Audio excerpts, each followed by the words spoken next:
So Paulo Dybala's career has been a bit strange. If you were to look to the future after those first few seasons with Juve and see that he was allowed to leave the club for free only to be a second choice for Inter even as a free signing, while also looking to his limited contributions over the last couple of years, I mean, he's a player whose reputation belies his actual output or performances over the last two seasons. But at the same time, he's a player who some would kill to have in their team based on hope. Hope that he can reach his brilliant best again, but knowing that his career has been rocked with injuries and the inconsistency that follows. Hey guys, I'm Adrian. How are you? Great to have you back here on the channel, and if you're new, let's make this a regular thing, shall we? You know what I mean by that. For this video, my good friend Beppe from Juve will be joining me. His channel is absolutely must-see content if you're a Juve supporter, but he also covers Serie A in general with the same sort of energy and analysis, so really there's no reason why you shouldn't check him out. Great content from an even better person. So let's get to this talk about Dybala right after we thank our sponsors, OneFootball, for making this video happen. OneFootball, we love you around here. Just download OneFootball on iOS or Android. They got both operating systems. Then follow the players, teams, national teams, or competitions that you are interested in the most, and your homepage will be curated to fit your interests and keep you up to date with notifications on any breaking news. Plus, you can follow transfer stories via their transfer rumor raters, such as Dybala, or follow matches live with their match tickers when you're on the go. Missed a match?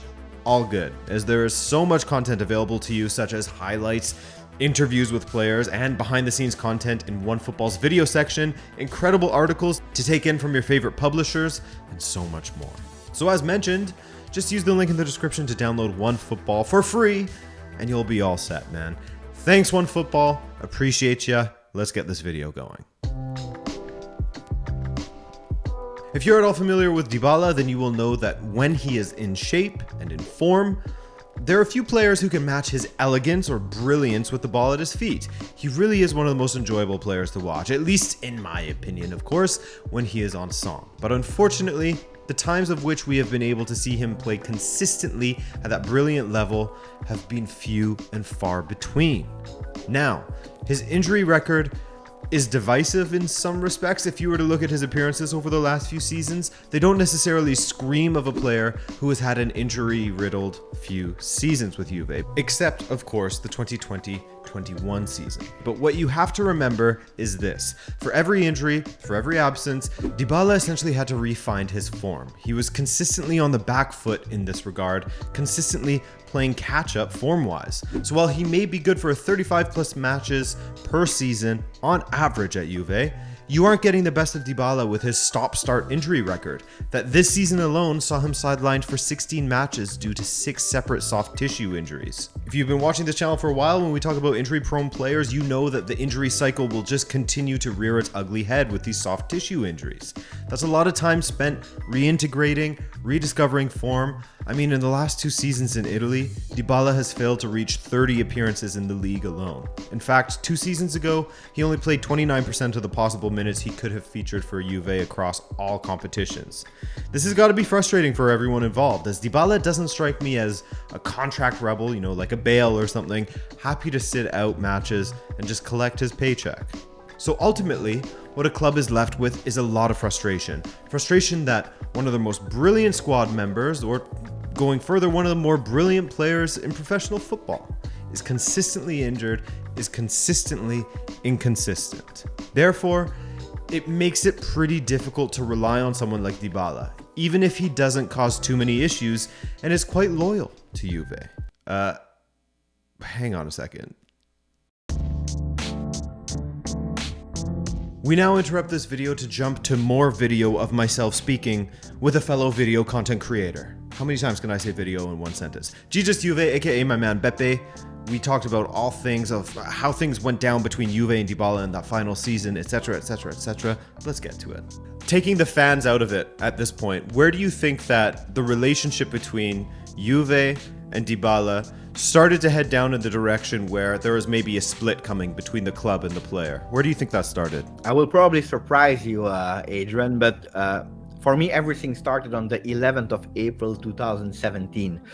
Juventus Barcelona 3-0, brace of Paulo Dybala, his game, his moment to shine. What a performance, what a player. He scored a brace in that game. But the problem in Italy, like in a lot of countries, but especially in Italy, the weeks after, the months after, you had everywhere in single paper, who is Messi? With Paulo Dybala there. Paulo Dybala just under Ronaldo and Messi. So praising Dybala to the top. He deserved to be praised because he was on top of his moment. 46 games in that season, 26 goals, was doing really well at Juventus at the peak of his career. But that was the peak, and unfortunately, since that day, he never even reached that day. The year after, Cristiano Ronaldo arrived at Juventus, and his dream of being the number one of Juventus collapse a bit, because when you have a Cristiano Ronaldo that is entering your team and putting a lot of shadow on yourself, it starts to be really difficult for him. So from that big moment of glory in 2017, he goes to a season 18-19 where he has some difficulties, not only to be in the shadow of Cristiano Ronaldo, but also to find his spot on the field together with Allegri. And by consequence, he's playing 42 games that season, no injuries, but he's only scoring 10 goals. So not performing at his best, absolutely not his best season of the career. The problem here is especially tactically. He doesn't find himself, so it's a player that loves to be free on the field, but he can't find his spot anymore. And that starts to be really difficult. We are going towards a 4-3-3 mentality also in Europe. More and more teams are using that 4-3-3, where Dybala, according to me, is a 3-5-2 or a 4-2-3-1, being that number 10 kind of player in a world of 4-3-3, where he's absolutely not fitting that system, being shadowed by Cristiano Ronaldo. What's happening in the summer after is that he's officially on the market. Juventus really tried to sell him to go for a Lukaku that could become the number 9 of Juventus with Cristiano Ronaldo on the left, or even doing an attempt to have a right winger like Federico Chiesa. That didn't arrive that season, but that was the plan. Dybala suffered it a lot from being that star, that number 10 of Juventus, to being actually publicly on the market. It was attempted by Tottenham and so on, but even in a swap with Lukaku with Manchester United. In that summer, there are some pre-season games, and at the end, we are playing one of the last one versus Triestina. He's scoring at the 38th minute an amazing goal, but really an amazing goal from really far. He's actually going with a chip over the goalkeeper. And that's the first time where we have a problem with behavior of Paulo Dybala, because he's really reacting, showing the name of his shirt, saying also that he will stay here. So actually a protest towards the management, saying, I stay here. Something that at Juventus is absolutely not appreciated. First parts of the season, he's not even a starter at Juventus. He's on the bench. He needs to calm down. Of course, it's not being put on the media, but you really can notice that something is not going right. When he's playing out of position, not doing that well. And then Maurizio Sarri, he found the right position for him to play, because he's playing as a falso 9 and actually winning an MVP. The problem there is that not only that is affecting Paulo Dybala, there are a lot of problems. Contract negotiation, where he wants to have a top 5 player salary in the world. You know that you have a Cristiano Ronaldo that is earning 31 million a year, and that makes it really difficult for Juventus, because they don't believe that Paulo Dybala is earning a top 5 player contract. Andrea Agnelli, the president, is saying we want to offer him a top 20 player contract, which is absolutely fair, and he knows it, that he's a player that is probably a top 20, that he needs to work to arrive of being a top 5 player. He's not that player today. You had Nedved a bit before, a bit after, that asked him also in front of the microphone to be a bit more professional in his behaviors, in his life, and living the life of a real professional. If you hear that from a Pavel Nedved, that is probably the example of professionalism on the field. It hurt. So a lot of the field topics that influence Paulo Dybala, until the moment where Paratici, that is now sporting director at Tottenham, is not talking anymore to Paulo Dybala. And if it's for Paratici doesn't want to renew anymore the contract of Paulo Dybala. And that's where we have a problem, because all the discussions around contract actually disappears. If you go back in archives, you will see Paulo Dybala on front pages about the contract discussion, and at a certain moment, everything is really silent. Also with the season of Pirlo that for Paulo Dybala was a big disaster in terms of injuries, because last games of Sarri, big injury for Dybala. He missed nearly all the competition with Pirlo. So the centrality of Paulo Dybala is totally gone on and off the field. And that makes it, and that's the last chapter of why Paulo Dybala and Juventus are not together anymore, is that this summer everyone gives a new chance to Paulo Dybala. New management, Paratici is gone. You have a Cherubini arriva bene. You have a new coach that knows him really well. And you also have a Paulo Dybala that did everything to go back at his level.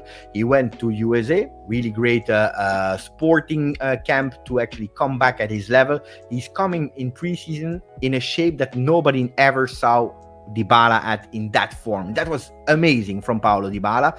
Allegri publicly said that he's at the center of the project, and he's even giving him the vice captain armband. Everything is aligned for Paulo Dybala to have an amazing season.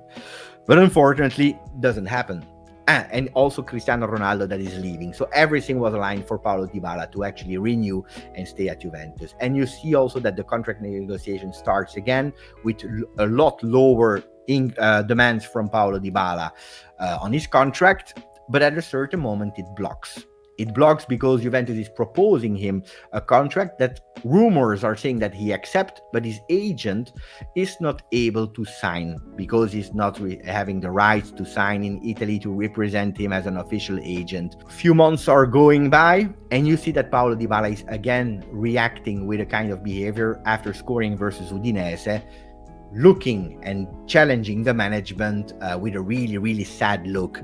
What Juventus absolutely didn't appreciate from that moment on is go downhill until the moment where Juventus take back the offer they made for him, saying that they didn't even want to make a low offer because it was absolutely not respecting Paulo Dybala. And the last one is also his physically problem, injury prone, that started in the last season with Sarri. And do you think that that played a major role for the management of Juventus, the injuries? Do you think that they looked to that and said, well, why are we paying all this money for someone that we can't rely upon to be healthy, to be available to us regularly?